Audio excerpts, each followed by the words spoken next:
Maybe it'll be better this time. Welcome to College of Complexes. This is our 462nd meeting since we started in February 2009. To put a speaker on every week, a different subject, require a speaker to take a position on an issue or express a point of view. That's what we do. Anyway, we have this started in Chicago in 1951 for the purpose of solving all the world's problems. They're still working at it. We started here in 2009.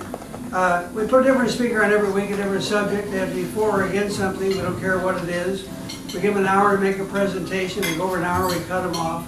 If anybody interrupts the speaker, remind the interrupter that we listen to only one fool at a time. It's one of our rules. Then we have question and answers from the audience, not speeches. Then we have remarks, rebuttals. Everybody in the audience that wants to gets 5 minutes at the podium to respond to the speaker said, for or against. The speaker is the last word, gets a comment, and comment close the meeting. That's how it works. So before we introduce our speaker, we have time for announcements. Anybody have any announcements they want to make? Now's the time to do it. Any announcements? Has he got an announcement? I don't know. No announcements. It'd be nice if we could turn the music down a bit. Oh, yeah. I asked her. Could you turn the music down? I already told her. She said yeah. Yeah, she can take it. It's noisy. Anyway, next week is June 8th. We're having on an American Muslim agenda. That's Dr. Mike Gauss. He's going to be talking about that. He thinks we should all get along. I don't disagree with him, but it'll be a good speech. He'll be here on American Muslim agenda. On an American Muslim agenda. Anyway, June 15th. What makes you who you are? David Alec, he's an MD, board of certified dermatologist. He'll be talking about that.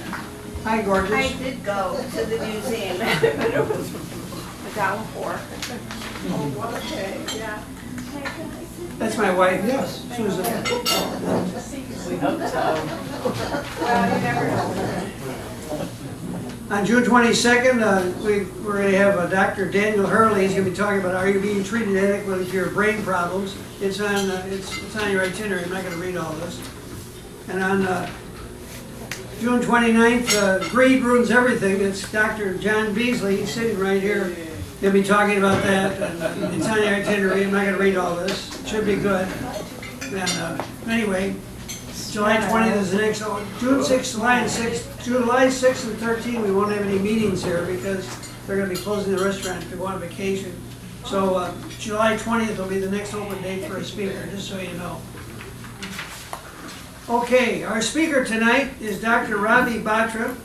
He's a professor of macro and international economics at Southern Methodist University. He's going to be talking about on the coming stock market crash. He will discuss how a coming stock market crash is impending due to the fact that productivity keeps rising, but wages do not. So the wage productivity gap is now very high. He argues that this is as a result, profits have grown much faster than GDP, gross domestic product, leading to a stock market bubble, which must crash simply because it is a bubble. Ravi concludes by pointing out that this type of scenario occurred before the start of the Great Depression and the recently Great Recession. So without further ado, please give a very, very warm welcome to Dr. Ravi Batra. All yours, you got an hour if you want it.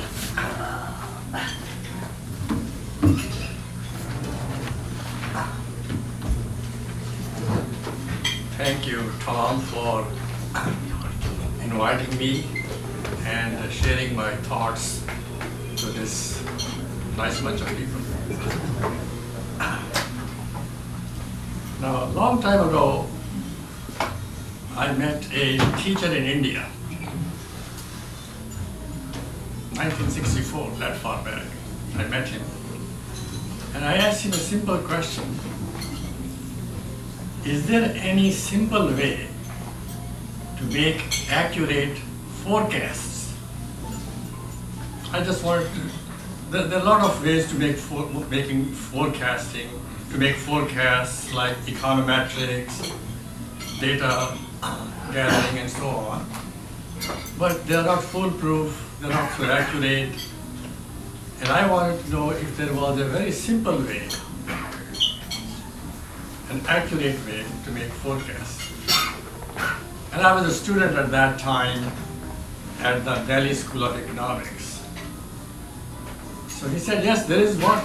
To my surprise, he said, there is one way. you can make correct forecasts, a very simple way.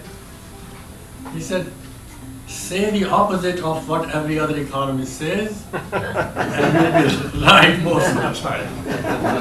So, and surprisingly enough, that's what I've been doing since 1978. That's not bad. Because that's the year I wrote a book called The Downfall of Capitalism and Communism.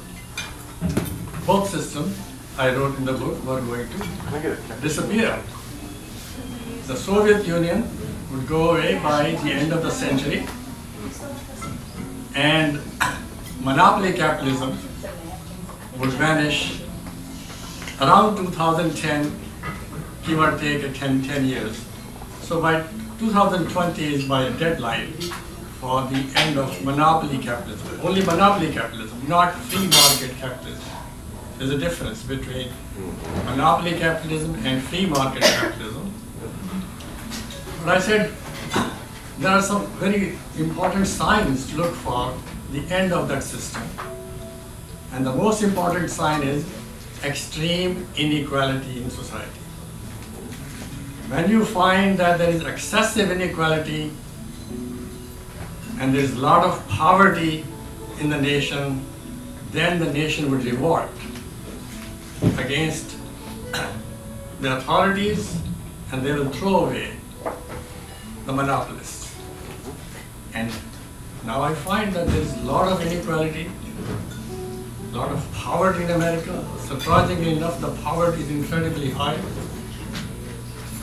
According to figures, about 60% of Americans have less than $1,000 in savings account. Now what's $1,000 nowadays? Less than a month's rent.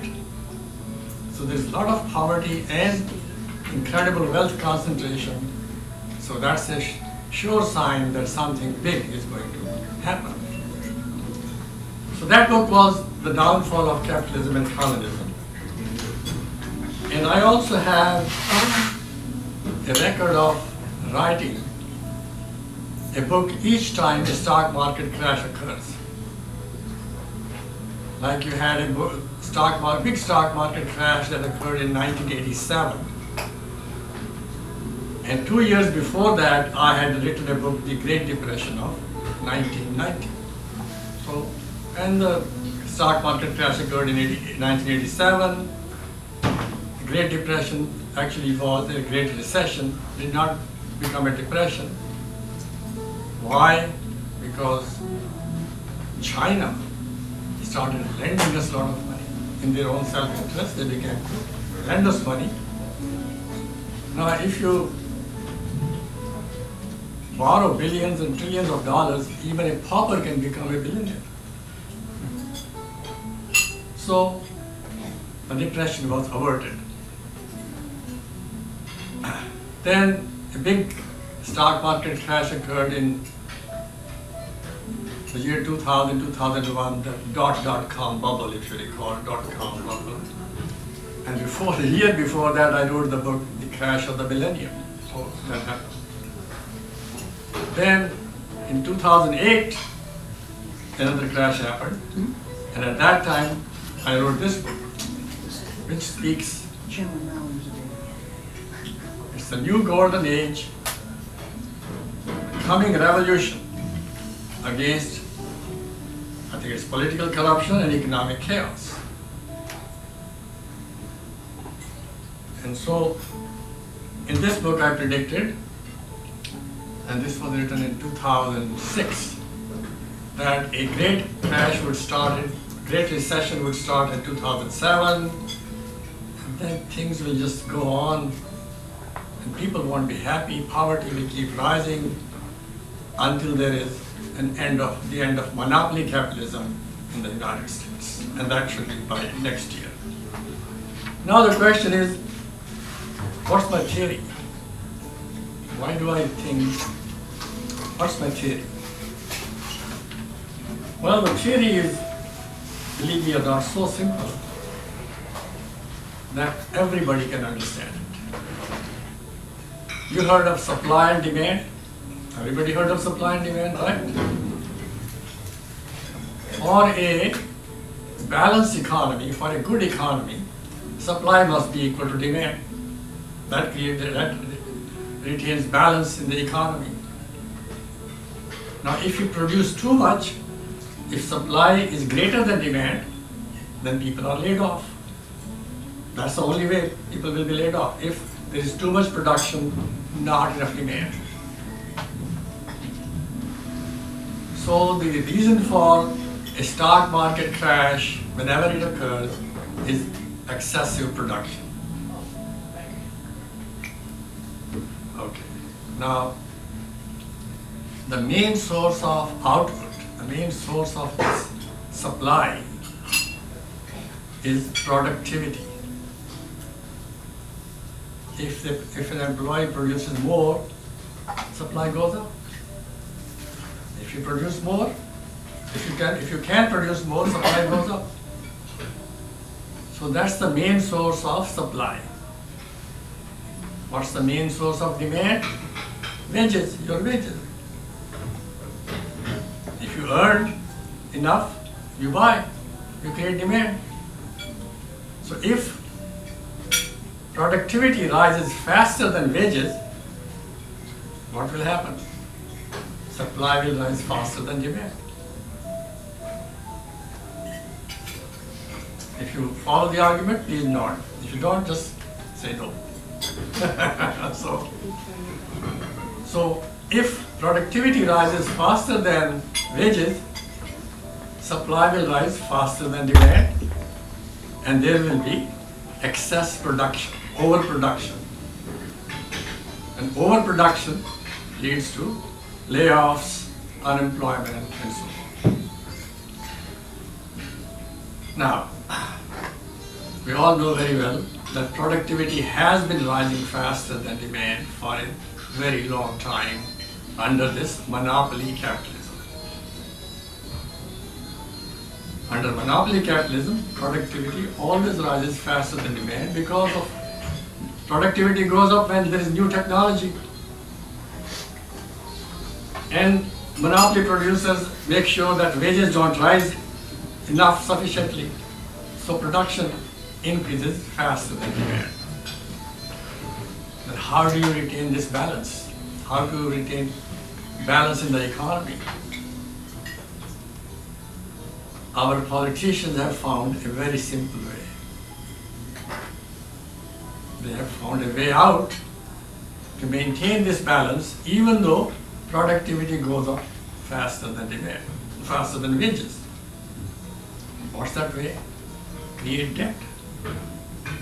Make people borrow money instead of giving them wages in proportion to rising productivity, which is only fair. I mean, if you become more productive, it's only fair that your wages should go up in proportionately, but that the politicians don't. Well, politicians, that corporation, big monopoly capitalism doesn't like that. Big corporations don't like that. Wages should go up as much as productivity. And if big corporations don't like it, our politicians also won't like it. If big corporations don't want wages to rise, politicians say, well, we can't do that. They get campaign finance from them, campaign money from them, from the donors. That's why it's the political corruption that causes these problems. So, people say, why are Americans in hock so much? Why are they borrowing so much money? This is the reason. Okay, now, in 2008 we had a stock market crash, and it continued in 2009. What did the president do? Right away bailed out banks. President Bush started bailing out of banks. Spent more money, created deficit, right away bailed out banks. Banks were the ones which were lending money like crazy. And then there was a housing crisis first, and then the stock market crashed. So, the reason for any problem that arises is a rise in the wage productivity gap. Wage productivity gap plays a very important role in recessions, stock market bubbles, consumer and public debt, even trade deficit that we have with China right now. So they kept postponing the day of reckoning until 2007. How did they postpone it? Each time a minor recession occurs, they create debt and call it economic policy. What do they call it? Fiscal policy, monetary policy. This is what the names they give are very convincing. Hey, this is policy. And once they say it's policy, nobody can question. This is our policy. Not, but this is what the politician does. They create policy. Now, if, suppose Mr. say Ted Cruz or whoever, or any politician, suppose you came before the audience and told the truth. Look, we have unemployment in the economy, but I'm going to solve the problem by making you borrow more money. Will anybody buy that policy? I'm going to cut interest rates so you borrow more money and then buy goods and services. Nobody would believe, nobody would buy that policy. So they say, well, we increase money supply, that will bring interest rates down, and that interest rate, as interest rates fall, demand will rise. And demand will rise to the level of supply, so you have a balance in the economy. This is how they have been maintaining this balance since 1980, when Reagan first took over and supply side became the craze. Wages have been stagnant, rising very slowly, if at all. Productivity has been rising very fast for a variety of reasons. So wage productivity has been rising. Now this policy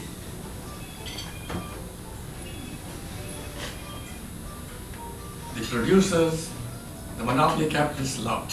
They love this. When the government has a huge debt, wants to borrow money, who did they borrow money from? Banks. From the very rich, and pay them high interest rate. When they cut taxes to create deficit, who benefits from the tax cuts? The monopoly capitalists. So the government gives them money on one side by cutting taxes, borrows it back from the other side from the same people who got the tax cut, borrows it back from them and pay interest to them. So it's a gravy train for the monopoly capitalists. They love the system. While they love the system, they criticize budget deficits and government debt. So, when the government maintains this policy of debt creation, profits rise very sharply. Now, why do profits go up? Let me actually, I've made a chart of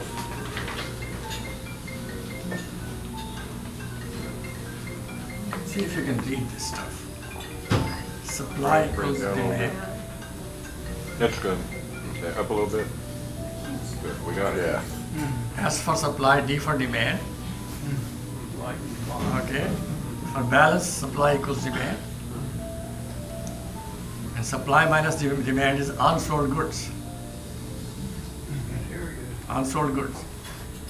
Unsold goods cause recession. People are laid off. when the goods are unsold.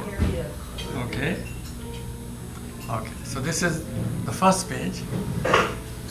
Supply minus, it's all supply and demand here. Okay? Now, Should I just go by the mic? She can hear you. People can't hear you back. They can't hear you They can't hear you without back the there. microphone. Go by the microphone. They can hear you. okay. Well, I thought you could see it, so. You can hold it, John. Okay, I can hold it. if you want. can you see it now? Yeah. Okay. Yeah. Supply minus demand. And recession is caused by unsold goods. Or recession or unemployment caused by unsold goods. As simple as that.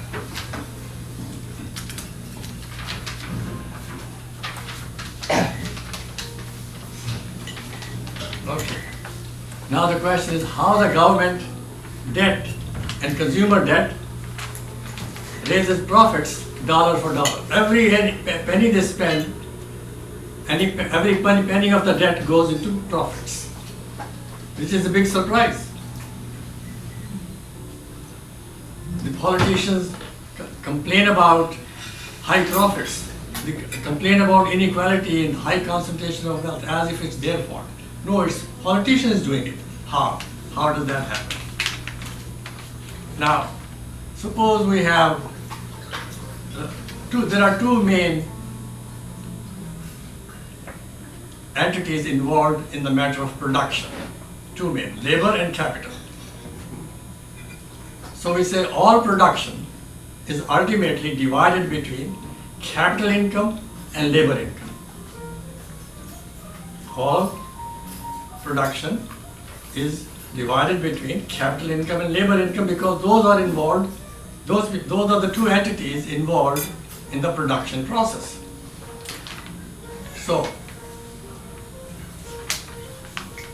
if you can read this, profit equals GDP minus wages. Profit is capital income. Tornado. We're getting an emergency notice, right? Tornado. So profit is Is it equal a to tornado? Is it a tornado or is it an Amber Alert? Flooding, okay. I apologize, Dr. Batra. There should be some disruption. Now, So you know, capital income plus labor income adds up to GDP. Because all production is divided between labor and capital. So profit being capital income, profit is GDP minus wages. Okay. Now, but if there are unsold goods, then profit is GDP minus wages minus unsold goods because unsold goods reduce the profit dollar for dollar.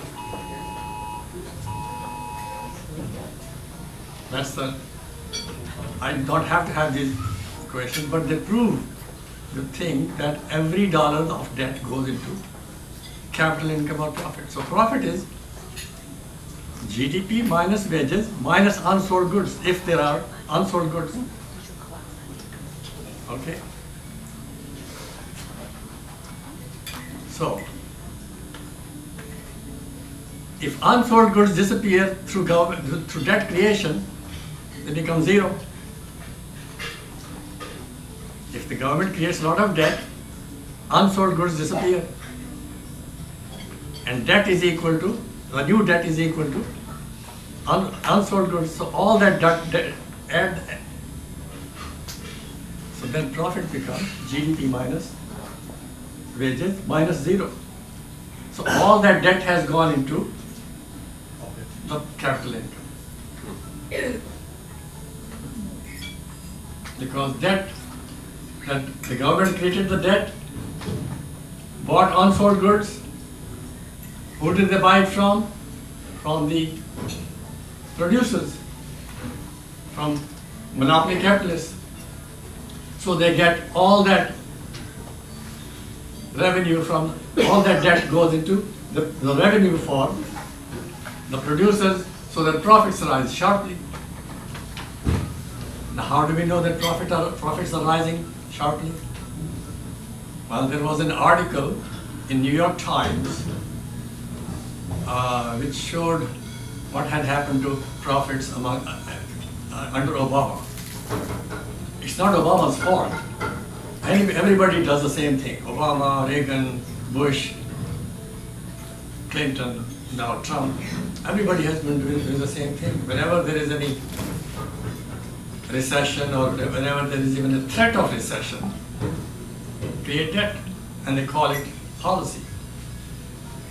But in 2015, the New York Times published some figures, and they showed that under Obama, the rate of profit was at its all-time high. At its all-time high. It's not surprising, because debt goes into the pockets of the producers. The guy who was laid off, well, after the Great Recession of 2008, he just barely gets his job back, his or her job back, but that's it. The rest, everything goes into profits. And then what happens to these, what do these profits, where do the profits go? Profits raise CEO compensation. Millions upon millions of dollars of compensation for the CEOs. That's where they go. They don't spend money. They don't create demand. Demand is created by wage earners, by the millions of people who live from paycheck to paycheck and they have to spend everything. So demand is created by them. CEOs don't create much demand. So when profits rise so sharply, stock market will automatically go up. Will go up.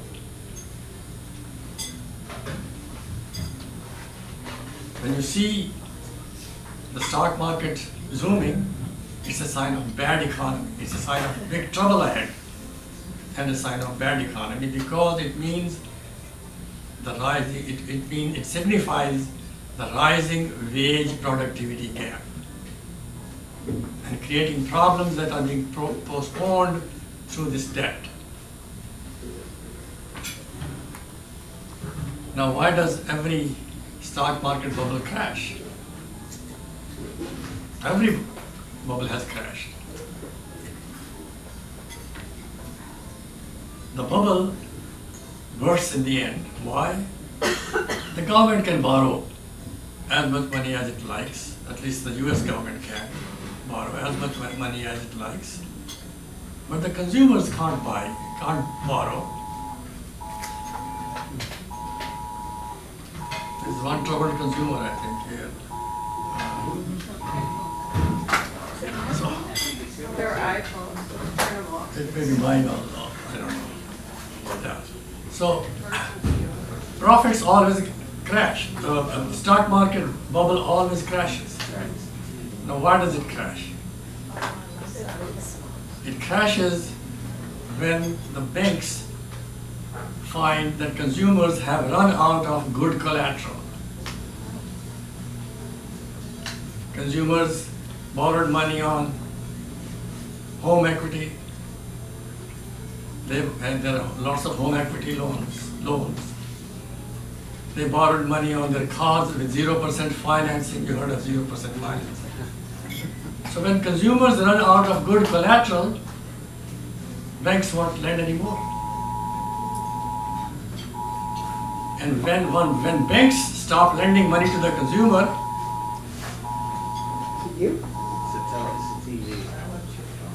when consumers can't borrow anymore, supply exceeds demand, because that borrowing has been creating demand. And when the consumers can't borrow anymore, supply exceeds demand, profits crash.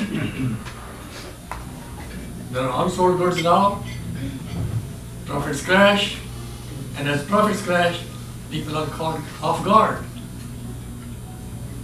When the stock market crashes right away. And as the stock market crashes, a Great Recession follows. So that's why I believe another stock market crash is coming. It's inevitable because wages are not rising as fast as productivity. In fact, they are very stagnant.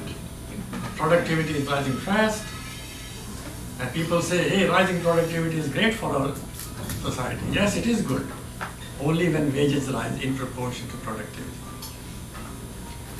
That used to happen in the United States.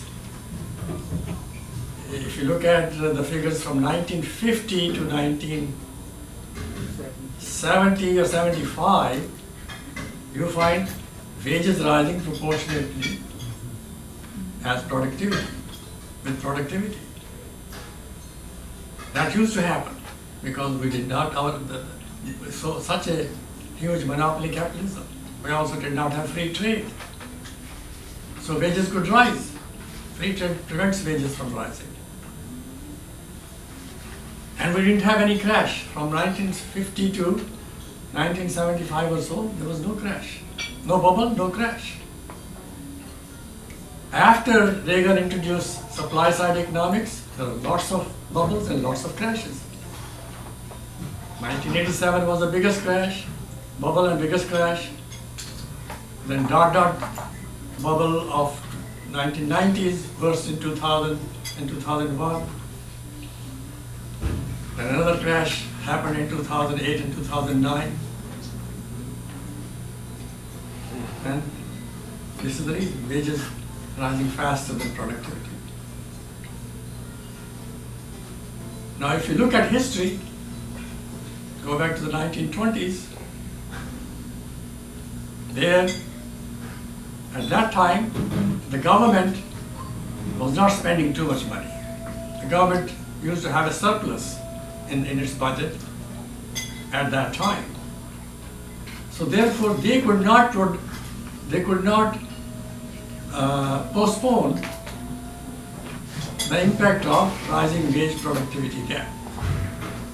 So at that time, consumer debt went up sharply. Consumer debt, not the government debt. But within 10 years, there was a crash. Now they have been postponing the effect of the crash in creating unemployment and so on through this debt policy, but they can't do it forever. They can't do it forever. Consumer is going to run out of collateral, and consumer demand, consumer spending is much more than government spending. So when consumers are out of good collateral, they can't borrow much anymore, crash occurs, and the Great Recession or Depression follows. Now, President Trump has been lauded has been given great credit for raising the rate of growth. But let me tell you how it happened. From 2016 to 2018, Trump created a GDP of $1.5 trillion. That's a huge amount. Huge amount. Mr. Trump raised GDP by $1.5 trillion from 2016 to 2018.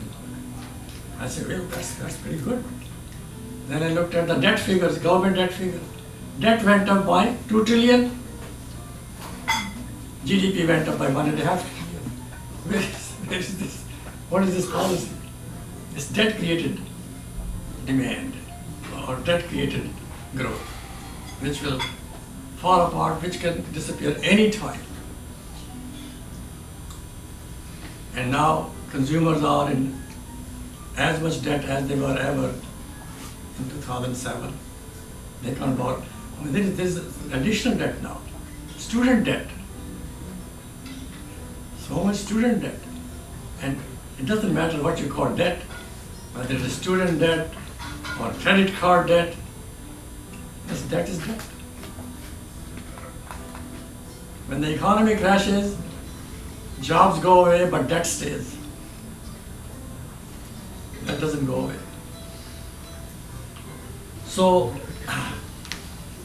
But my purpose in writing all these books is to create awareness that this is not a good economic system, good policy. It only makes the rich richer, while the poor middle class becomes poorer and poorer. Now, so I wrote another book. Remember, I have a record of writing a book before a crash occurs. So this one, I wrote another book, End Unemployment Now, How to Eliminate Joblessness, Debt, and Poverty, despite Congress. That's the main thing, despite Congress. Now, how do we can, I'll just give you, if we don't have the rest of, I leave time for a question. So I'll give you one example of how poverty can be eliminated without creating debt. So despite Congress means no new laws are necessary. The laws already exist that we can use, that the president can proclaim without going through Congress, and we can cut poverty sharply, very, very quickly. How quickly? I'll tell you, I'll show you how American poverty can be cut in half in 7 days. Am I crazy? Do I look crazy? American poverty can be cut in half in 7 days without going through Congress. How? In 1987, there was a stock market crash and many companies, many banks went bankrupt. So Congress at that time passed a law that FDIC, Federal Deposit Insurance Corporation, FDIC, can create a bank of its own for up to 3 years. Can create a bank of its own for up to 3 years by putting together the insolvent banks. So there are lots of insolvent banks every year. So they can create a bank of their own for up to 3 years. Now, you know what interest rates the banks are paying nowadays? Very low. And they get money free from the Federal Reserve. At 1%, 2%, at 0% they were getting money free from the Federal Reserve. So suppose they pay 1 or 2% to the Federal Reserve and they borrow money from the Fed. Then how much interest rate do they charge? 15%, 20%. From whom? From the very poor, because the poor are borrowing money. So those who can least afford it, they charge the most from them. The rich don't borrow money, the poor. So suppose your car breaks down, you have $2,000 debt, you charge it because you don't, 60% of Americans don't have any savings. You charge it and pay 20% interest on it in installments. So that poor person will never get out of debt all his life. While the bank gets 2%, money at 2%. So what the FDIC could do, it says, okay, we will charge you 6% interest. Transfer all your balances to us, we'll charge you 6%. Why? We pay only 2% to the Federal Reserve, we still have 4% profit. What happens to poverty? Immediately the guy who's paying 20% interest has to pay 6% then. Poverty is cut in half. Right away. And how long does it take to create a FDIC bank? 3 days. I said 7 days, I'm wrong. 3 days it takes. They close a bank, say on Friday, 3 days later, they open it as FDIC bank. No need for Congress, no law, it already exists. And The monopoly capitalist can't say no. If the president, if the guy who does it, he will be garlanded, necklace, 6% interest you are paying, the poor person, people will just love it. So please inform your politicians. There are other things, I'm just giving you one example of how this poverty can be cut in half in 7 days. And there are other healthcare plans, everything is there in this book. You can create a sound healthcare plan without raising any tax. They always say right away, we should increase spending, federal spending to offer universal health care. No, you don't have to do that. There are ways you can do this without raising any taxes at all. So please inform your politician. Here is the book. It's all there. On Amazon? Put it on Amazon? Yes, it's on Amazon. Okay. It's on Amazon. It is. All my books are on Amazon. Okay, good. This is also on Amazon. Okay. It's upside down, but this is also on Amazon. So just tell them, where there is a will, there is a way, right? But where there is no will, there are excuses. That's what I believe. Oh, we can't do it because corporations will oppose this policy. A lot of times you hear that. Where there is a will, where there is a way. Where there is no will, there are excuses. Okay, I'll stop here now. And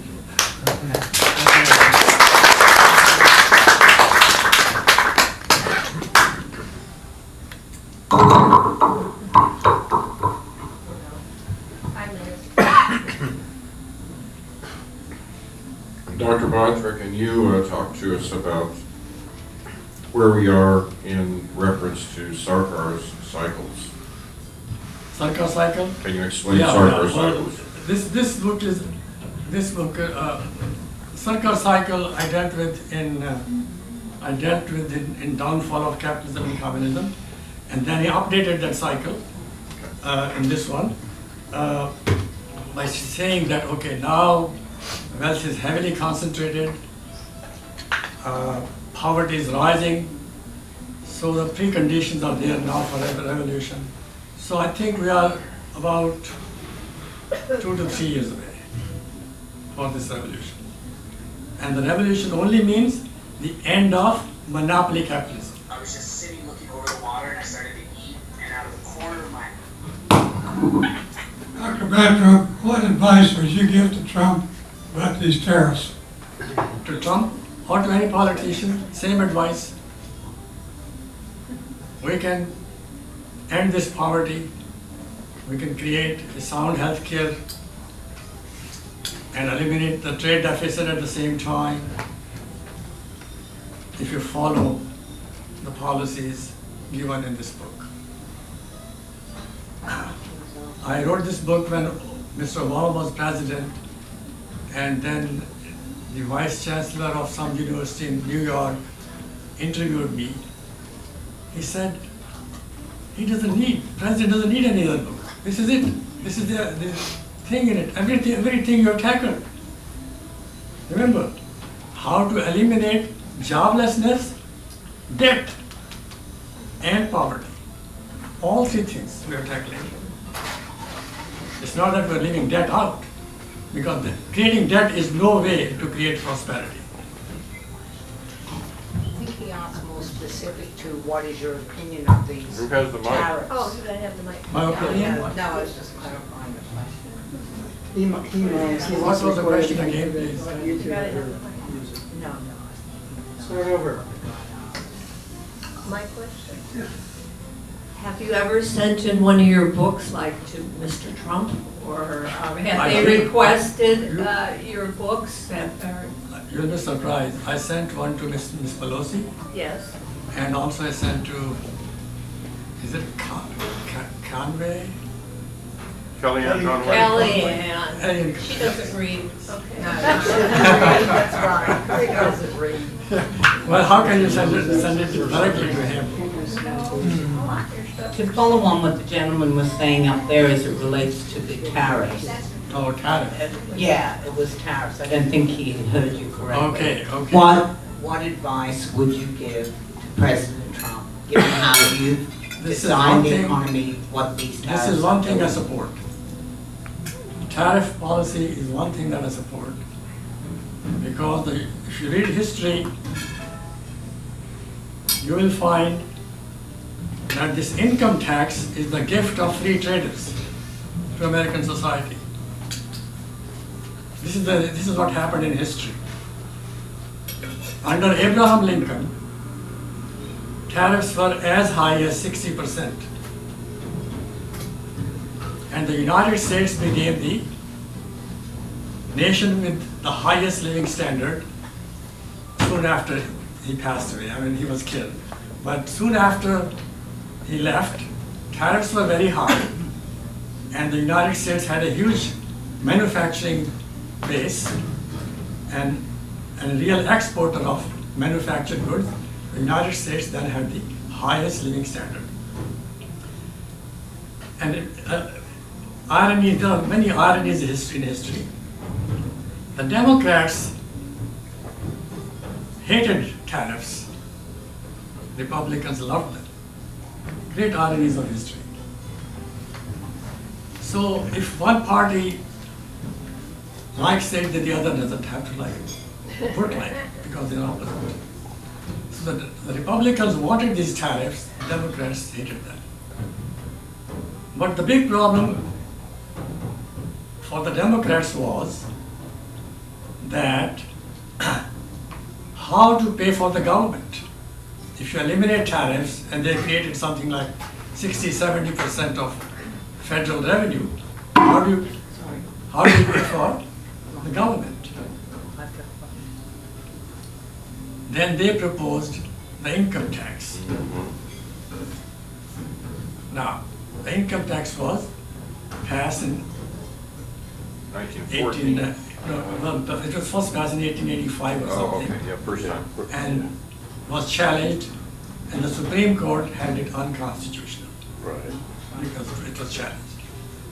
Then the Democrats said, well, let's amend the Constitution. So they amended the Constitution in 1914, permitting the income tax. And President Wilson promised that the income tax would be no higher, no larger than 6%. Yeah, right. Now it's his promise. So, no, not. So, but you know, it's important. He did uphold his promise in the first year. He started with 6%, then went to 70% by 1918 90% by 1950. because of the tariffs were coming down, and then there was the First World War. So I think politicians make promises, don't trust them. So when you say that free trade helps the consumer, you're forgetting that the same consumer has to pay the income tax. How does free trade help consumer? And how does free trade help consumer?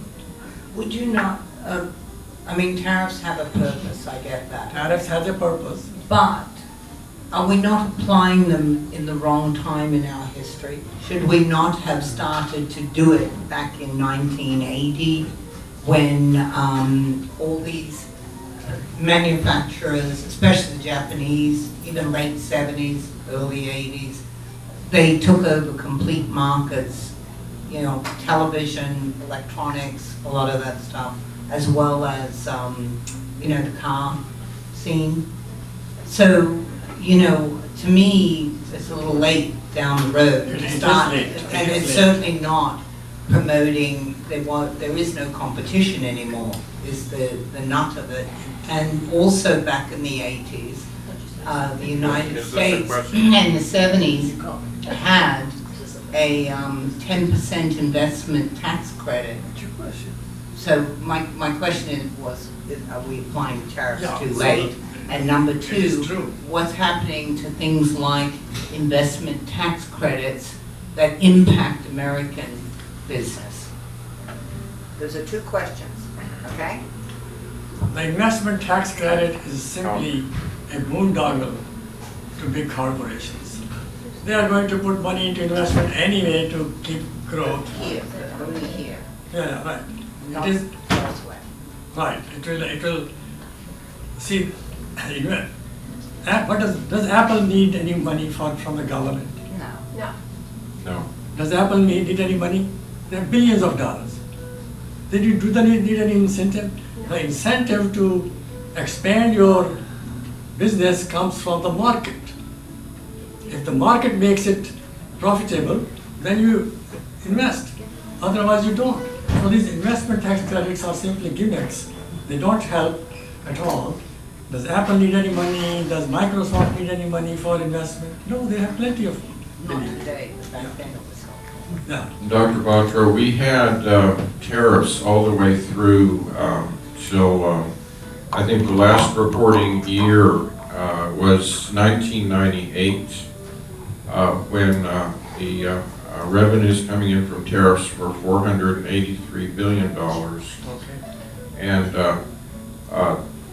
somehow or other, from what the position you were saying, the NAFTA and GATT were passed bipartisan. Can you explain what happened there?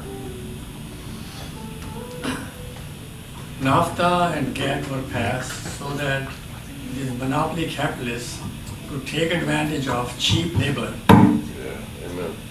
from Mexico, the likes of Mexico, China, and that would prevent the rise of wages. Corporations want all the GDP for themselves. And that's why it was passed. And now Mexico has a trade surplus with America. China, of course, has a huge trade surplus. You know, by the way, why China has a huge trade surplus? The reason is a rising wage gap, wage productivity gap inside China. What happens now?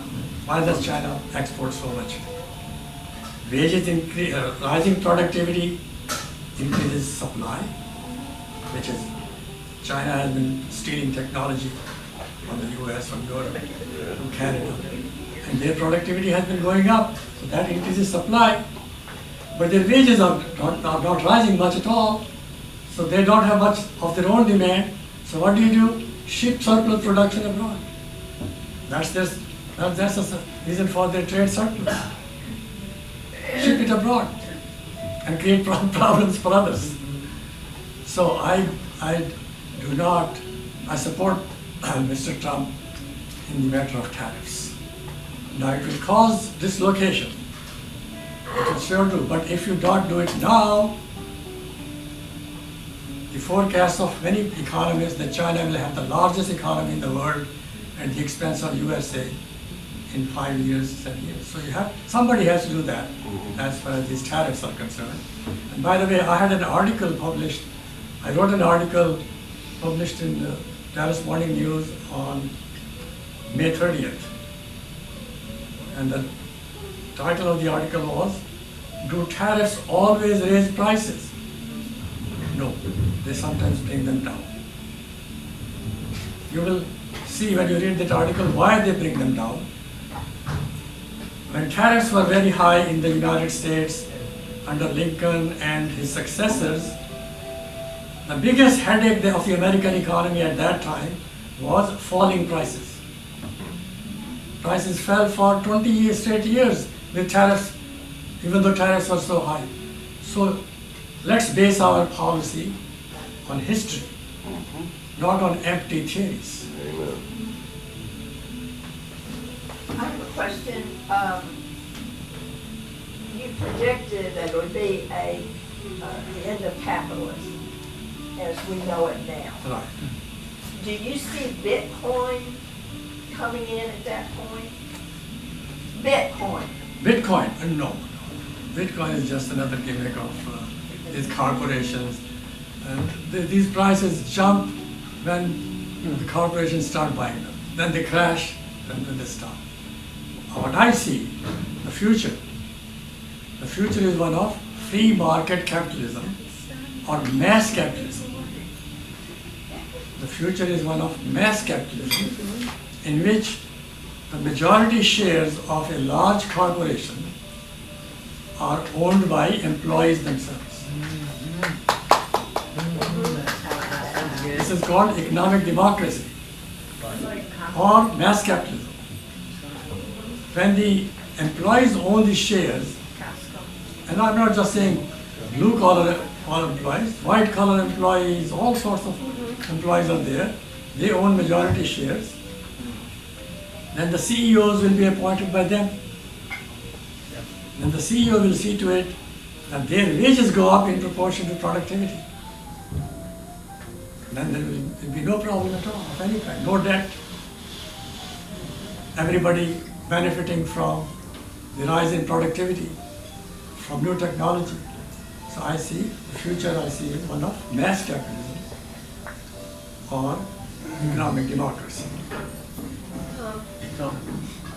Yes, I have a question. Well, I want to say a little bit. Before the Federal Reserve was put in, the Treasury, according to the Constitution, printed or produced all of the money. A dollar was defined as an ounce of fine silver, asset. The Federal Reserve came in and we had usury. The federal government now has to borrow money from a private bank owned by the Rockefellers and 10 European families. And the IRS was put in to collect money to pay the interest on that debt. The federal government has traditionally run through tariffs and all kinds of other taxes, not through income tax at all. The income tax is still unconstitutional in this country. Why are you not addressing getting rid of the Federal Reserve and going back to real currency where we don't build up a phony debt?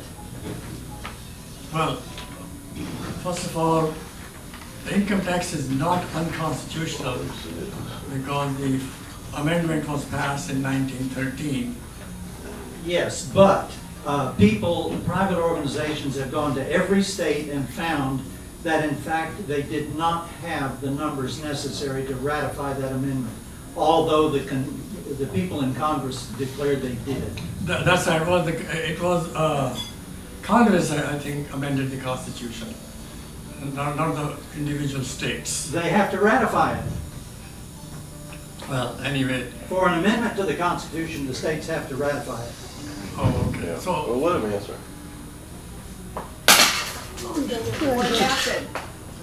I go over. I bumped into something. So, Dr. Batra, the idea that I've promoted continuously here is employee ownership.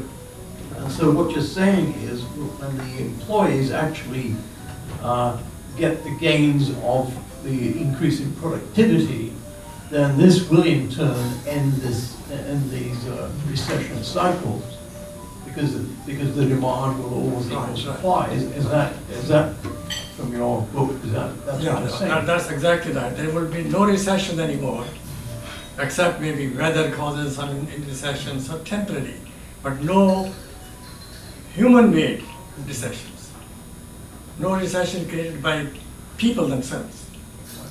So there will be stability. So, basically we've had a bad recession roughly every 8 to 9 years, and we're overdue for one. Do you think that this deliberately constraining wages is actually done deliberately to actually keep the working people down and impoverished and under control? Well, of course, corporations are going to do what is in their self-interest. So yes, wages are deliberately restrained, especially after Reagan. There has been hardly any rise in the minimum wage. Let's say talking about the minimum wage in 1969, in terms of today's prices, the minimum wage was about $11. Today it's $7.50. So the purchasing power of minimum wage has fallen sharply, while productivity has boomed. So that's the minimum the government should do, raise it back to $10, $11 per hour. The Democrats are talking about something like $15 an hour. That will, of course, be rewarding the workers for a rise in productivity also, but at least raise it to $10, $11. You could raise it to $15 per hour for large cities like Los Angeles, New York, where the cost of living is very high. So do you think that Trump will actually bring about economic nirvana such that his supporters will get what they think they're going to get? Or do you think he's going to be an utter failure? That's making a loaded forecast, loaded question. So it's making a political forecast at the same time. Oh, yeah. And Go for it. I The next 2 years. would rather say this. The ways are there to end poverty, end debt and joblessness forever. In very simple ways, you don't have to go through any Congress at all.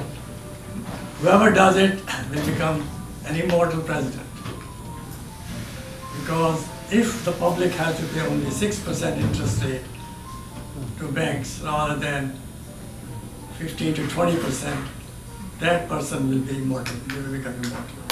Very popular. You could be that person.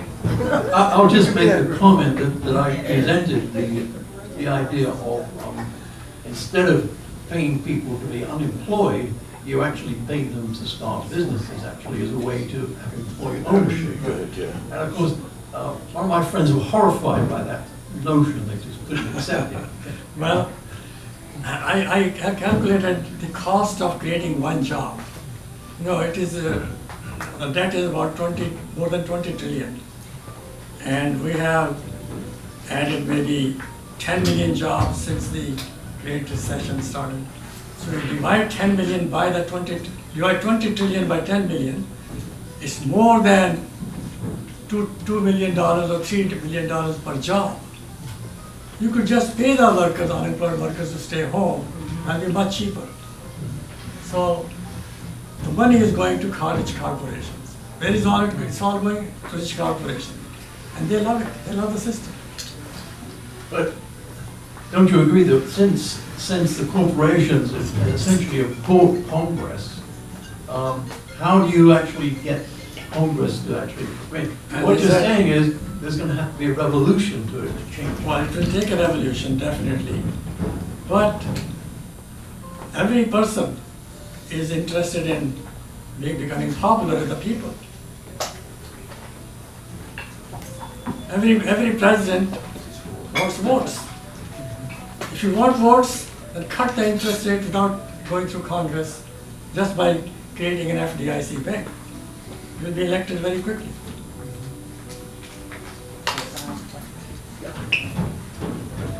Dr. Mata, what about bringing back Glass-Steagall to help balance the system a little more than what it was? I don't know if this is on a lot. Do we hear? Well, talk right directly into it. Yeah. Okay, that's good. The Glass-Steagall Act, would that help bring some balance back into the system, because it's all for profit, and that's why we're also getting no interest anymore, because deposits aren't being used to make loans to the public anymore per se, because they get their money for nothing. The Glass-Steagall Act won't do anything as long as the gap is rising, increasing between productivity and wages. That's the problem. The other things are just like band-aids on the problem. No, but if there was some more further regulations to at least impede somewhat what's been going on. Likewise, years ago, until the Reagan administration, a credit card company could not charge more than 18% interest. And all of them were incorporated in the state of Delaware. And then, of course, they went to the other states like the Dakotas, and they could open up shop there. As long as the mailing address came from another state, they could charge whatever I they want, don't- and that's why interest rates I don't have believe, skyrocketed. I don't support excessive regulations. Competition creates regulation itself. Now, by opening an FDIC bank, you are creating competition for these banks, Yeah. right? So competition is better than passing rules and regulations. Amen. Because these regulations also have to be enforced by Congress. And we have lots of laws, but they're not enforced. Right. But So- if they were, life could be a little better. Now, the regulation means a lot of bureaucracy. And the best regulation is to create competition. Yeah, amen. And that is self-regulatory. No bureaucracy needed, or, I'm talking about what I believe. I mean, it could be other ways can be done, but my way is simply the government creates competition in every industry. Every industry, and prices will fall and wages will go up. And so monopolies, where's the competition there? So if monopolies won't disappear, but the government creates monopoly competition.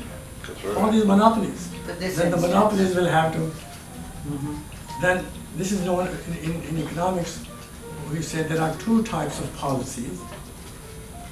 One is the first best policy, the other is the second best policy. The first best policy is if there are no monopolies at all, no oligopolies, no monopolies, and that's the first best policy. The second best policy is the government creates competition for them, so the end result is the same. But what you're proposing would be a government-led policy. Right. It's a Not government not initiative. regulation, These are totally. not regulation, Well, so. not regulation. Not regulation. That's the government-led policy, and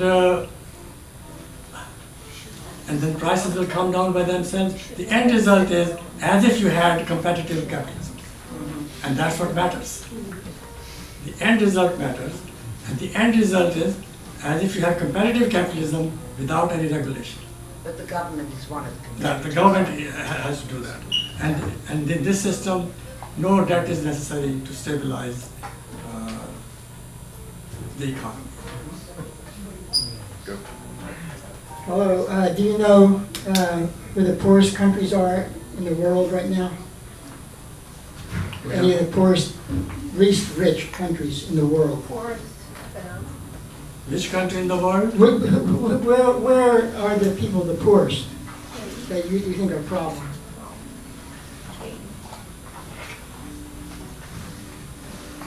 Which country is the poorest? Not the which one, which 10? Make one of the top 10. Top 10. Or Bottom 10. Bottom 10. Bottom 10. Well, It's a trick question. Bangladesh, Haiti. That's good enough. It's a trick question. By the way, I have solutions for them also. This book is for the worldwide. How can you eliminate poverty all over the world without excessive investment? That's a little bit better than Jesus, but I got an idea too. Why don't they increase the minimum wage in their country and everybody will not be poor? I mean, it's kind of following your logic. You're saying just raise the minimum wage, like there's no other effects. That has effects. They should do that. Oh, yeah. They should do that. If we could enforce, if we could need a regulation that is, the minimum wage should be raised to productivity all over the world. So Haiti just raise the minimum wage and they won't be poor anymore? For Haiti, first you industrialize the economy. First you create industries in the economy. How do you create industries in a poor country like Haiti? Before capitalism was born, there was a production system known as putting out system. Putting out system was the system of production starting in Europe. So in that system, a merchant distributed machines in the villages, people produce goods at home, the merchant would collect the goods and market them. Marketing was a big problem, not production. So Haiti can do that. And people produce things at home, so you don't need much investment to create factories. The government can simply distribute machines among people. People produce goods. Now the merchant can be a middleman and pay very low prices. The government should then collects these products, markets them. You have a government-supported putting out system that eliminates poverty in countries like Bangladesh, Haiti, South Africa, and so on. Putting out system. You don't have to have big companies that we have in the United States. So why shouldn't the minimum wage be $100 an hour? Well, they can't afford to even, they live on charity from other countries. So Over here then? yeah, first you create industries, then you raise minimum wage. Okay, I have a question. I found your solutions fascinating, but if the solution to the economic crisis and problems Can you as speak into the mic? simple as you have stated, what do you think are the resistance to the implementation of the proposals that you have outlined? Well, the reactions has been to ignore this book by the media and any politician. As I said, I sent the book to Nancy Pelosi, but at that time she wasn't. She was a minority leader. Now she has become a majority leader in the House. I don't know what her reaction would be after the election. She knows me very well. I know her very well. Really? I mean, I met her in Dallas a few times, well, once, but that was, I met her in Dallas and gave her these proposals. That day she was saying, I am going to call the Federal Reserve right away. She was so excited when she heard these proposals, but unfortunately, she became a minority leader in the election year 2012 or 2013. She became a minority leader.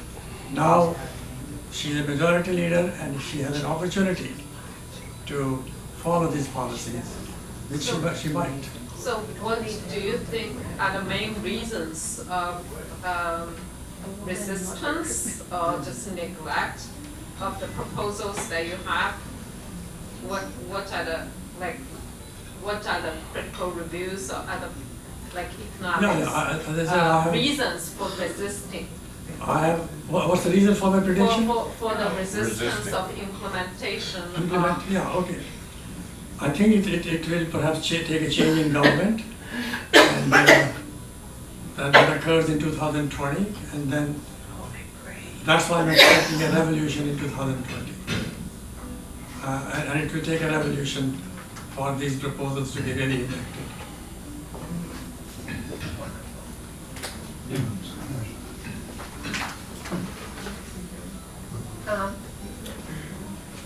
Maybe I should sit down, I guess.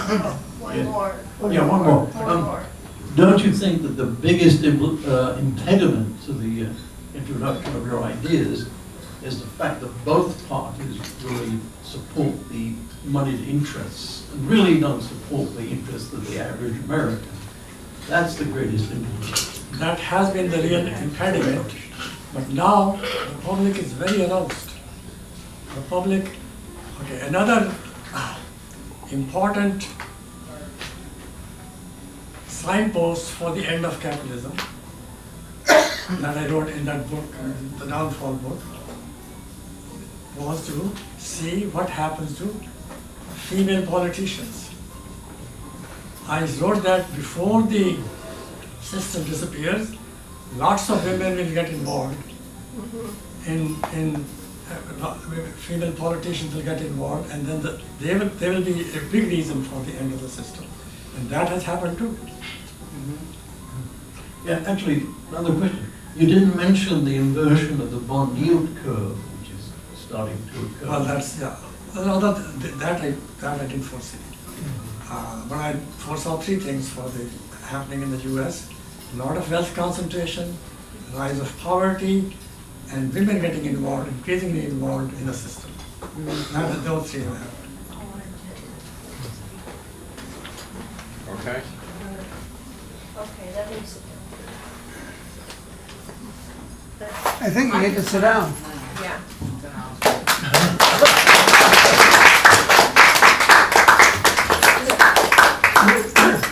You can just sit down for a little bit. Not too long, don't get comfortable. Don't get too comfortable.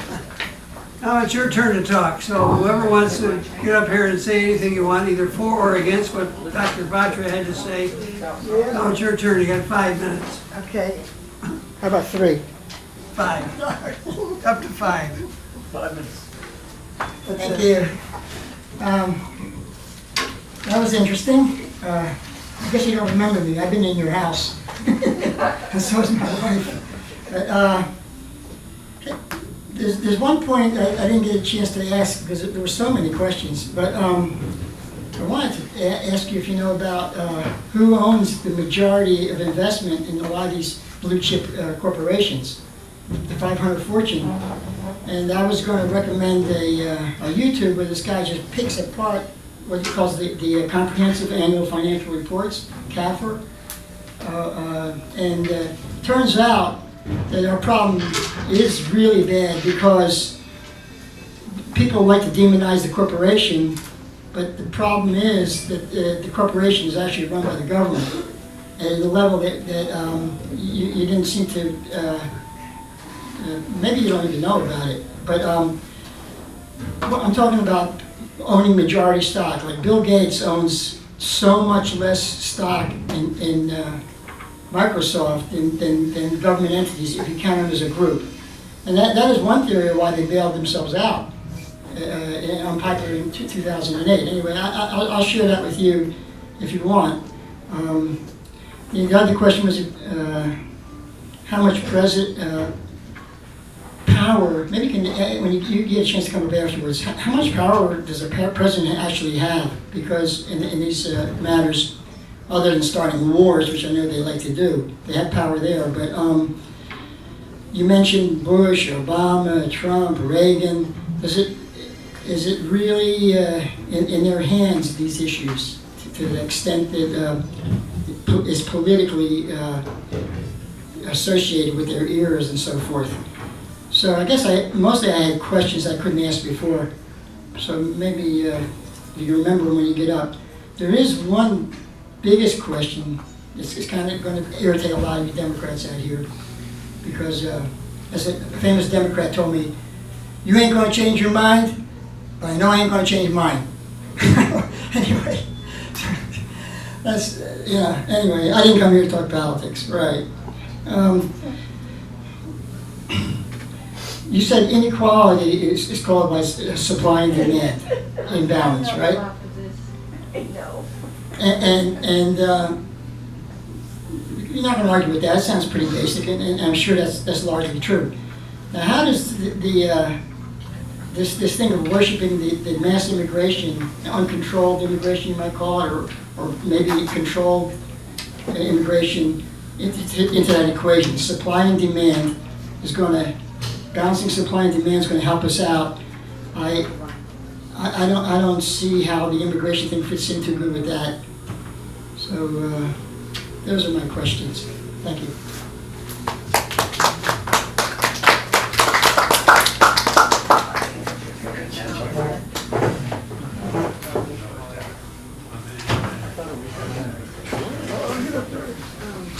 I got it wrong. I think correctly. Thank you.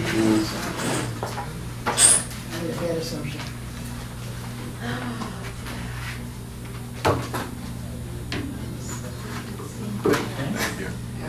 Thank you for your presentation. I thought it was very good. And I had a few points. I think that we can realize that any country that ever goes to war must have its banking system behind it. And essentially, with the banking system we have in the world today, of which the Federal Reserve is a part, that same banking system has promoted every war we've had in recent history, because there's no greater profit motive than war and reparations afterwards. Thomas Jefferson, I think it was, made the statement to the effect that if we ever let a private bank get control of our money through inflation and deflation, they will, and the corporate structure that will grow up around that bank, they will steal all of the property from our descendants and leave them homeless in the land we have founded. And I think we can see that that banking system has been doing that. It's taken lots of homes away from people and businesses and so forth. When the Constitution was formed, all the banking came out of the Treasury.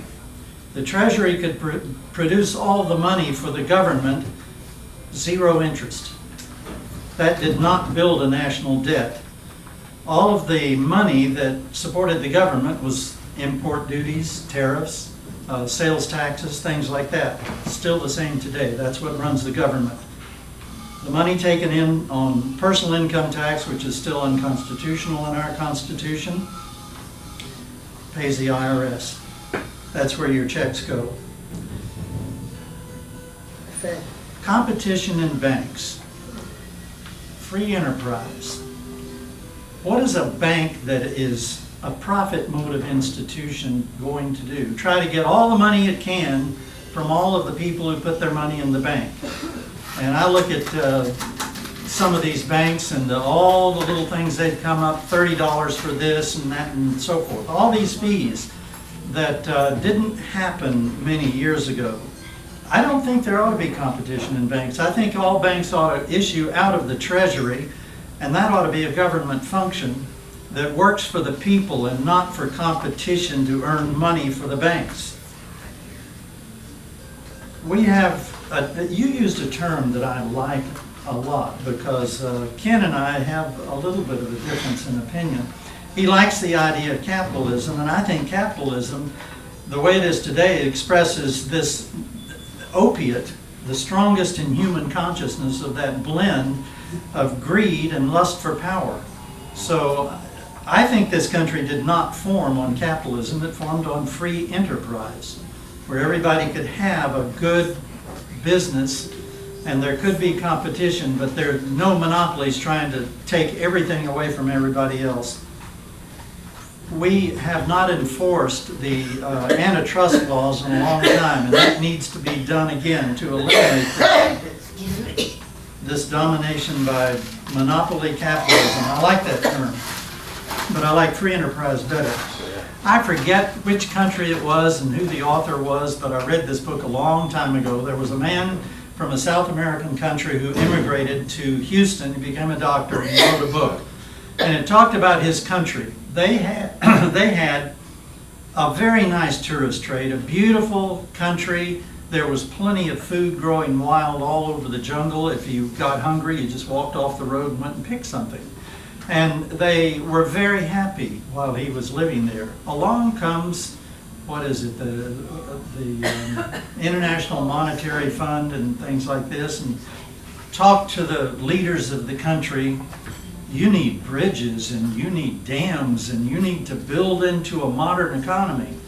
Well, as a result of that, the interest on the national debt exceeds the gross national product of that country. And it was driven into poverty because of that banking system.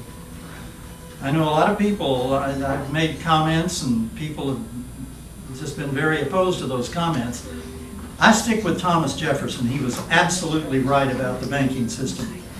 There should be no interest, no greed involved in banking at all. What else have I got here? Oh, yes, you mentioned revolution. Iceland was a small, coherent country when the 2008 crisis happened, financial crisis, and they had a revolution, but it was very peaceful. Thousands of their citizens, they all realized, hey, banking system, this is not our fault, it's your fault. This is your debt, not ours. So they got literally thousands of people with pots and pans and spoons, and they surrounded all of their government buildings, literally 24/7, and thousands of them were beating on these pans. until they finally drove all of their government out of the buildings. Then the people held public elections, elected a new government, and the last I heard, they had something like 35 of those bankers in prison. The rest had fled the country, and the economy is coming back strong again because they don't have that banking system. Russia ran that system out of their country, and so did Hungary, and they're doing better because of it. And we need to wake up to this. I think the thing spoken of about how much money controls Congress is so true, and I don't know how to get past that without a revolution, and I hope we have one, but I hope it's a peaceful one, like Iceland did. But given the greed and the lust for power with all of these people, and another thing we need, absolutely need, is term limitations to get these people out of there and get new people in there who will serve a period of time to help the country and then go out of there. Do you remember that girl's name? There's a lady who is in Congress today, and Gabbard is her last name. Tulsi Gabbard. Yes, Tulsi Gabbard. If you go on the internet and you listen to her talk, she was in the military. She served in Afghanistan. She was in the medical profession.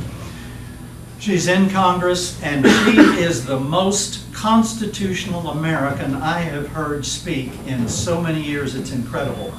And even though she's a Democrat, if she ran for president, I'd vote for her in a heartbeat. She is running for president. She's, Well, good for her. She is one of the greatest threats to the Republicans. The Well, Democrats I'll tell have you right what. now. Well, I'm Democrats. sorry, I missed that. Okay, come on. Greatest threat to the Republicans. All right, 5 minutes are up. Okay, well, Hank only used 3 minutes, so.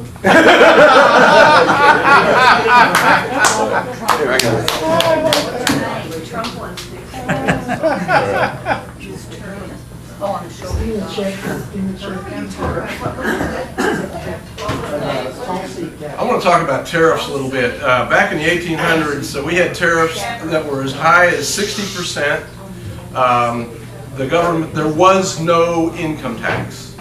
And that meant that anybody who invested in a business got the benefits of all of their profit. They didn't have to worry about the government taking any. Under that system, we built the greatest economy in the world.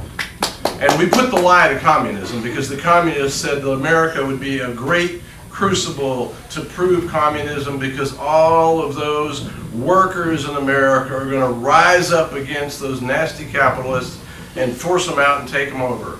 And that just didn't happen. So anyway, tariffs work. Our government was funded by tariffs and excise taxes for 130 years. There was no income tax, and the problem that we had was a surplus.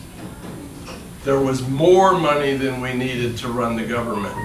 And as to the income tax, the 16th Amendment, everybody thinks made a direct tax constitutional, but if you look at the Supreme Court decisions regarding the 16th Amendment, starting with the Brushaber decision in 1916, they clearly said that the 16th Amendment does not change the taxing authority of the Congress, which means that any direct tax must be apportioned among the states, which means that if the federal government wants money, it'll tell the states, this is how much you have to come up with based on your population, and then the state has to come up with the money.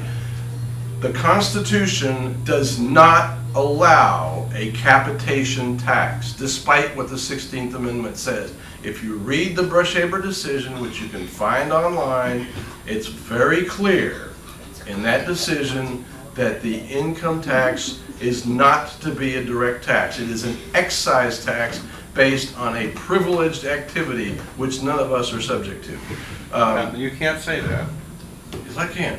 You can't say that. Somebody here might be involved in one of those taxable Well, that's activities. possible. Okay, but it's basically privileged activity. So anyway, the income tax as it is applied by the IRS is unconstitutional, and they cannot come up with a specific section and paragraph of the law that makes you liable for tax. They can't do it. Ask them. All right, John's up. 5 minutes, John. Everybody's named John. Got a lot of Johns here. All right. That's John, right, John? Actually, the very first talk I gave here about 5 or 6 years ago was about economic democracy, which Ravi touched upon, which is what I fundamentally believe in, actually.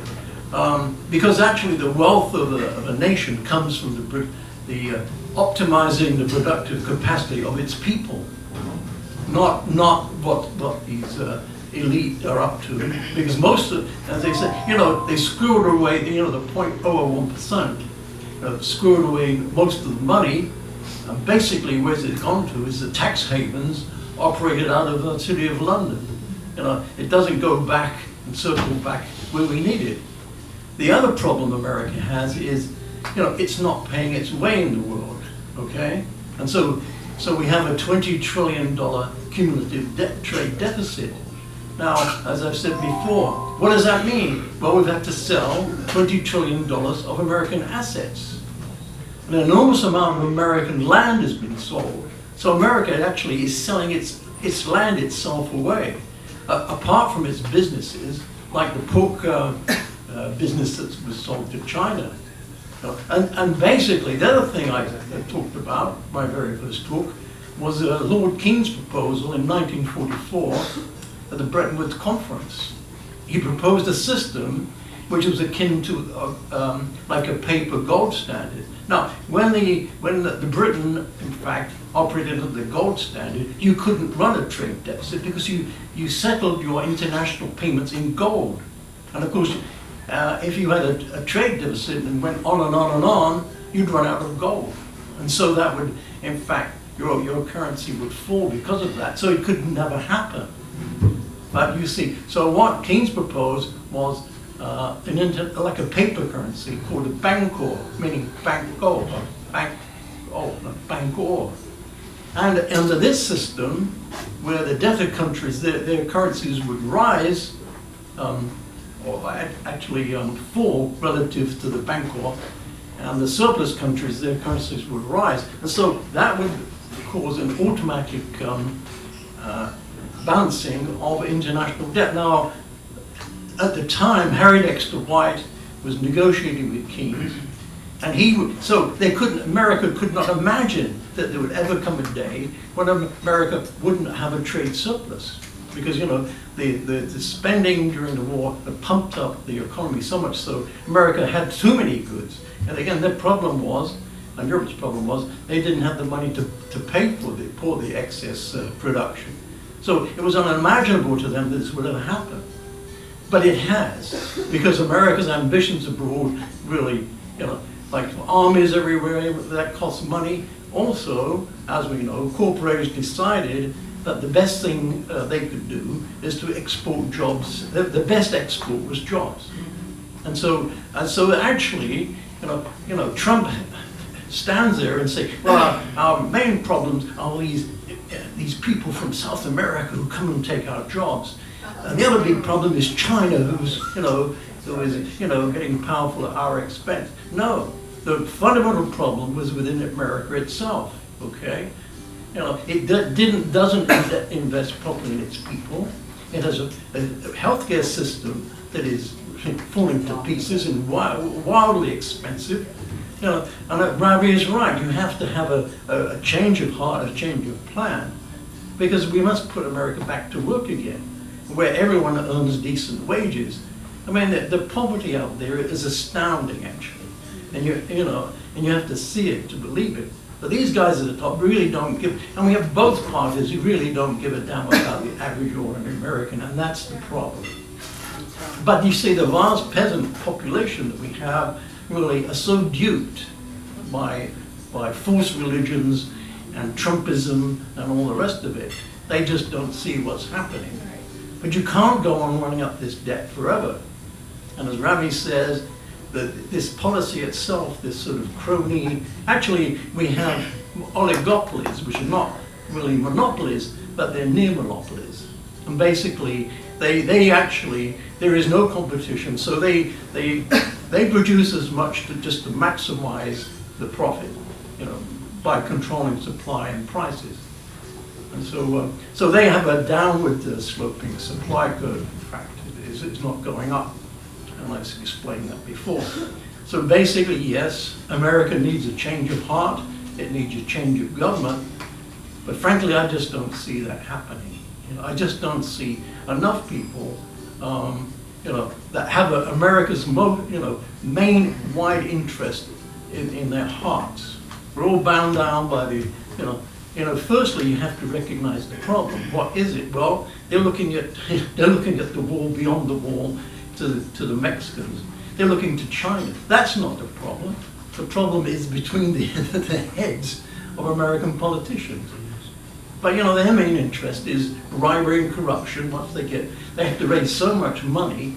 You know, as last all the election in 2016, I think the whole thing cost about like $4 to $5 billion. Because it drags on so long. You know, election in England lasted about 4 or 5 weeks. You just couldn't spend that money. And so this system really, multiple elections every year for every office, is crazy. Apart from the fact that when you copy the English system, you know, in the Congress and the President, that was a system that operated in England in 1688, okay, after the Glorious Revolution. So Britain's moved on 3 centuries since then, you know. So the Prime Minister has a cabinet, but it's inside and controlled by Parliament. So you don't have these holders of office that Trump appoints who know nothing about anything, so they're appointed off the street as part of the cabinet. It can't happen in England. They have to be members of Parliament. They have to be voted in.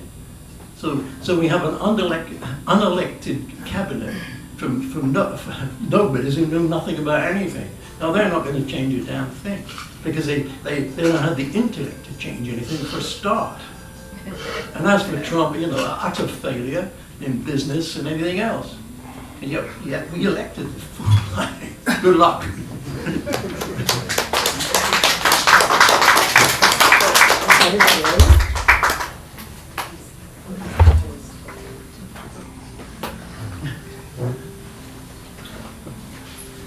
On behalf of false religions, if I ever think I'm going to get up here and have no material, John always provides it for me.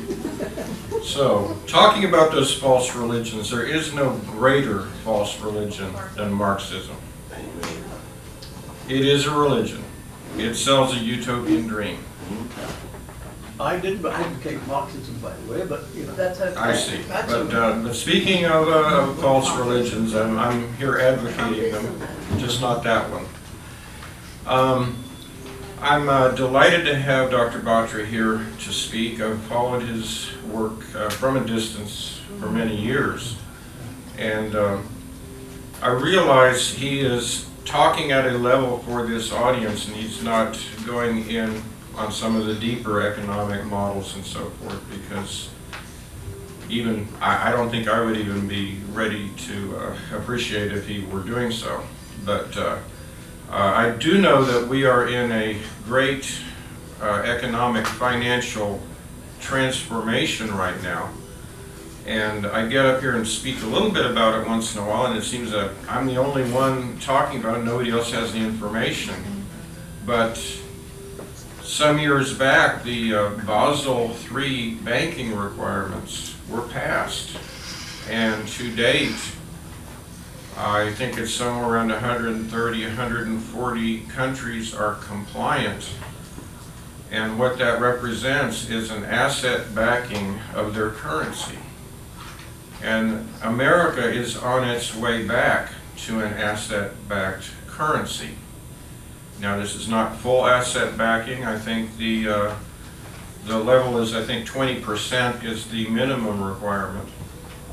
China has actually done more. They're claiming, I think, to be 90 or 100% backed. And so we've got a situation with a lot of the things that you see Trump doing. If you're going to an asset-backed currency, You can't have all these different things tapping off of the economy. You can't have a Federal Reserve taking their cut. You can't have a trade imbalance that is just wildly, 500 billion or something out of whack. It has to be balanced, or you cannot go to an asset-backed currency. Otherwise, you'll be giving your country away within years. So a lot of these things that Trump is doing, probably anyone in his situation would be doing if they were apprised of this process going on. And I've spoken before about why this is going on. Basically, and this is my short version of it, we've been sitting over here with the petrodollar, just printing our currency like wild, and the rest of the world has had their currencies devalued because they were having to deal in petrodollars. And so literally, the inflation of the U.S. currency has caused economies around the world to suffer, and this is why we had the BRICS arising. And I don't think I've heard much about the BRICS lately, but because that's specifically because action is being taken, and under the new Basel III requirements is everybody's changing. So I don't know exactly how this is going to turn out.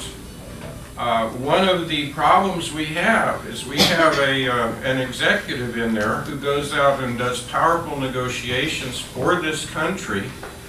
Other leaders of the world are saying, well, we don't know if we can trust that you're going to even be in there in a few months. Your own people are trying to take you out. I don't think you can even really calculate how much damage has been done by this constant investigation into the executive.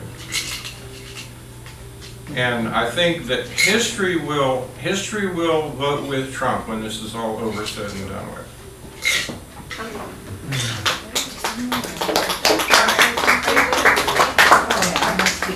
All right, wait, she's speaking. Bye, Rosalind. Bye, Rosalind. Bye, Pete. Dr. Batra, I just wanted to say that, to me, tariffs being placed on products coming in here, as I stated before, I think are way too late, should have been done in the 80s. If anyone needs to be tariff taxed, it's major corporations for shipping jobs overseas to begin with. And they should be told not only a penalty for one, cutting jobs and moving factories offshore, but their products, the so-called American products that are manufactured overseas, are not, say 80% manufactured here.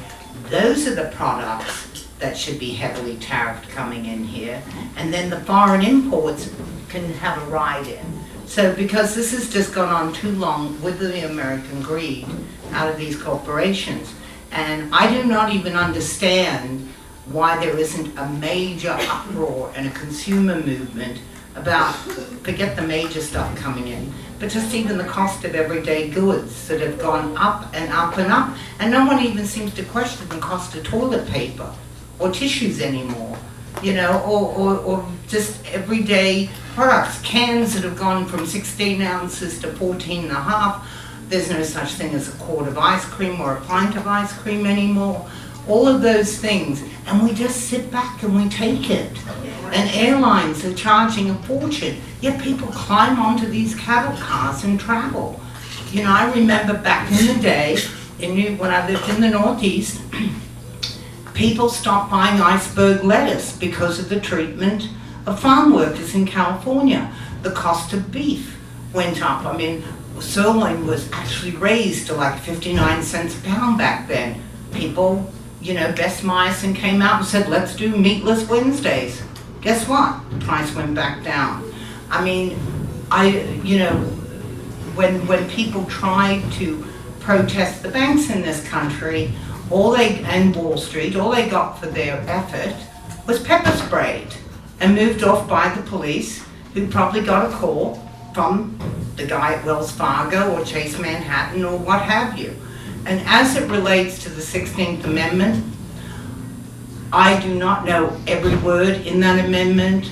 If you say that it doesn't claim a federal tax and it should be states have to come up with the money, all I can say is that I'm very much for the federal income tax, because given our current state of affairs, if we relied on the individual states to cough up their share for the coffers to run the country, we'd run into the same situation we do with states that say, I ain't following those EPA laws, or I ain't doing this, or I ain't doing that. So, you know, I'm very much for a federal income tax and heavily taxing major corporations and all that.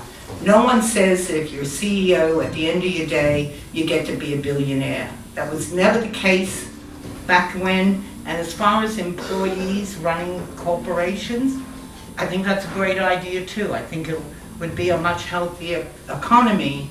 But with the way things are set up now, and there certainly isn't many employee stock options, because there aren't many full-time employees to begin with, I don't ever really see that, you know, Apple being employee run, or a Microsoft, or any other major corporation. Anyhow, that's all I have to say. Okay, he's done. He wants to be, Tom, this is over. Just one. Good. Oh, you're here, hi.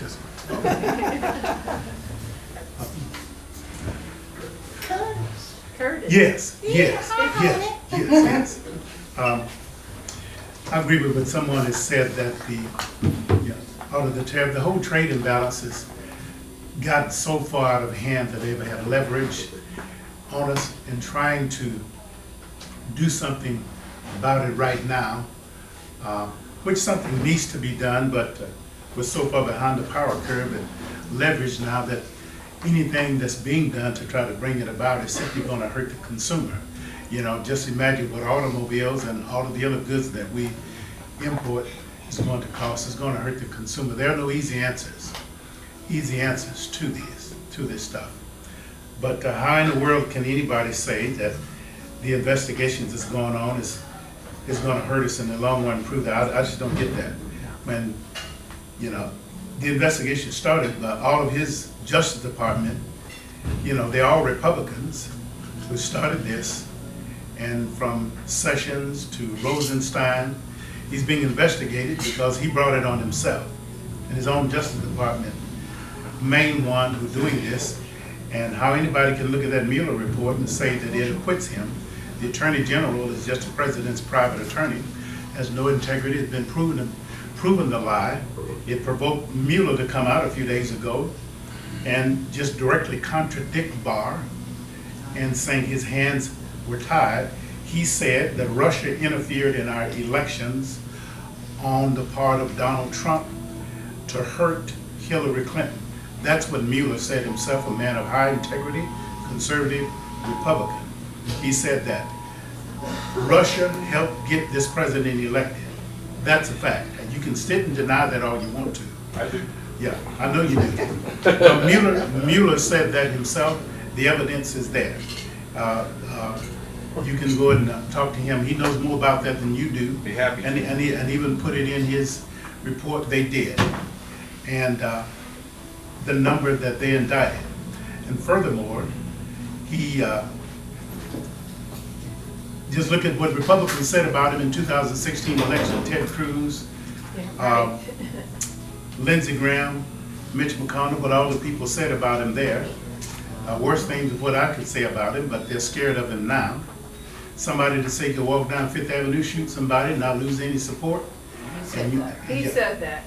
He proclaimed it. Yeah, that's what I'm saying. Trump said that himself. But look at what Ted Cruz, Lindsey Graham, Mitch McConnell said about him. He is a con artist. That he's going to be, what history will show. He's the worst con artist the country has ever had. Conned his way there. And people like you don't check him on anything. His behavior goes unchecked. Never criticize him. President Obama, Hillary Clinton will be deep fried by now if he lied as much as this president does, has done the things that he's done. you'd be all over him about that. And has the nerve to come out and try and point out someone else's illicit affairs, and he's all over the place with that. And but he brought all of the investigations on himself, and taxes, the whole, all down the whole doggone line. Russia helped him get elected. Russia stole the election from Hillary Clinton. That's fact. Robert Mueller has said that. I'll believe what he says over you or anybody else. That. And so he's long overdue from being in the Oval Office. Should be impeached and should have been out of there. Should have never been in there. Plus, he moved that ship with McCain's name on it. Oh my God, that was disgusting.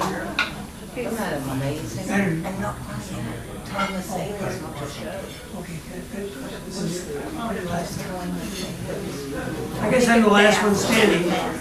Robbie has to go somewhere, so I'm not gonna be very long. Thank him. Well, anyway, I'll be very brief. I would say this, we have met the enemy and it is us. Our nation is $22 trillion in debt, and it's growing. Why is this? Some U.S. corporations become multinational corporations that physically left our country and have left our populace with nothing, where labor and environmental costs are far cheaper.